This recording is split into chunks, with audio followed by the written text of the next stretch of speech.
नमस्कार दोस्तों, स्वागत है आपका एन के टाइम्स में, जहां बात होती है साफ सीधी और मुद्दों की।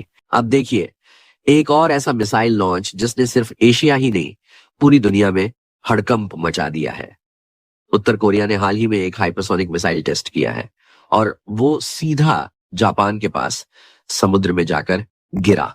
ये कोई आम मिसाइल नहीं थी, इसमें हाइपरसोनिक ग्लाइड व्हीकल टेक्नोलॉजी थी, यानी ऐसा सिस्टम जो 5 गुना से भी ज्यादा स्पीड से उड़ सकता है और जिसे रोकना लगभग नामुमकिन होता है।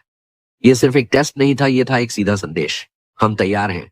उत्तर कोरिया ने इस लॉन्च के बाद बयान जारी किया कि ये एक सामान्य मिलिट्री अभ्यास था, लेकिन जापान और अमेरिका को ये कोई आम रूटीन नहीं लगा।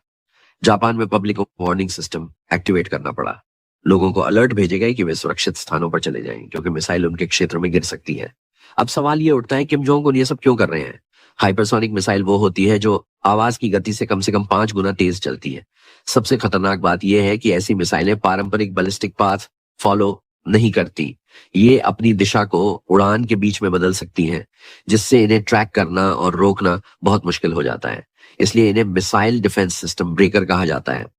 किम जोंग उन चाहते हैं कि दुनिया उन्हें गंभीरता से ले। वो जानते हैं कि अगर न्यूक्लियर पावर होने के बावजूद दुनिया उन्हें नजरअंदाज कर रही है, तो उन्हें कुछ ऐसा करना होगा जिससे वो सुर्खियों में आ सके। हाल ही में अमेरिका और साउथ कोरिया ने मिलकर एक बड़ा इंडो पैसिफिक मिलिट्री ड्रिल किया था। किम जोंग उनको ये उकसावा लगा और जवाब में उन्होंने मिसाइल लॉन्च कर दी। जापान के प्रधानमंत्री फुमियो किशिदा ने इस कार्रवाई को गंभीर उकसावा बताया। उन्होंने कहा कि ऐसे परीक्षण पूरे क्षेत्र की स्थिरता को खतरे में डालते हैं। जापान की सेना हाई अलर्ट पर है और इमरजेंसी मीटिंग बुलाई गई है। व्हाइट हाउस ने इस मिसाइल लॉन्च की निंदा करते हुए कहा कि यह न सिर्फ जापान के लिए बल्कि पूरे इंडो पैसिफिक क्षेत्र की सुरक्षा के लिए बड़ा खतरा है। अमेरिका ने साउथ कोरिया के साथ मिलकर जापान के पास अपने नेवल शिप्स की तैनाती बढ़ा दी है। अब आप सोच सकते हैं भारत को इससे क्या फर्क पड़ता है। सुनिए, भारत की 50% से ज्यादा trade Indo Pacific sea routes से होकर जाती है। अगर उस क्षेत्र में टेंशन बढ़ती है तो भारत की सुरक्षा और व्यापार दोनों पर असर होता है। और याद रखिए, उत्तर कोरिया और चीन के रिश्ते बहुत गहरे हैं। अगर Kim Jong Un America, Japan और साउथ कोरिया को उलझाए रखते हैं तो चीन को ताइवान पर ध्यान देने का मौका मिलता है। यह मिसाइल टेस्ट कोई एक बार की घटना नहीं है।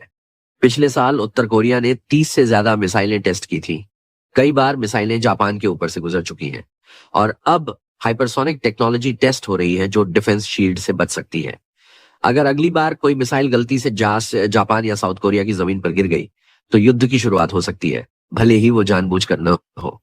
जैसे ही उत्तर कोरिया टेंशन बढ़ाता है, चीन इंडो पैसिफिक में अपनी एक्सपेंशन जारी रखता है। साउथ चाइना सी में आर्टिफिशियल आइलैंड्स बन रहे हैं, ताइवान के पास फाइटर जेट्स उड़ रहे हैं और अब पाकिस्तान के ग्वादर पोर्ट में मिसाइल सिस्टम तैनात किया जा चुका है।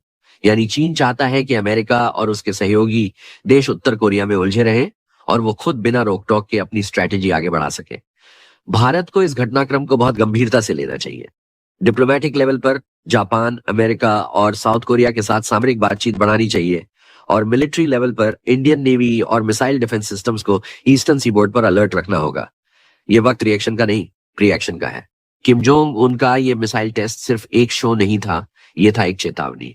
हम खामोश नहीं हैं, हम तैयार हैं। अब देखना यह होगा कि जापान, अमेरिका और उनके सहयोगी इस चुनौती का जवाब कैसे देते हैं। इंडो पैसिफिक अब पूरी दुनिया की निगाहों में है और भारत को इस जियोपॉलिटिकल शतरंज पर चालें बहुत सोच समझकर चलनी होंगी।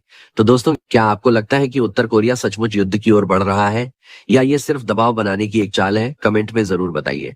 ऐसी और खबरों के लिए जुड़े रहिए एएन के टाइम्स के साथ। मिलते हैं अगली अपडेट में। जय हिंद।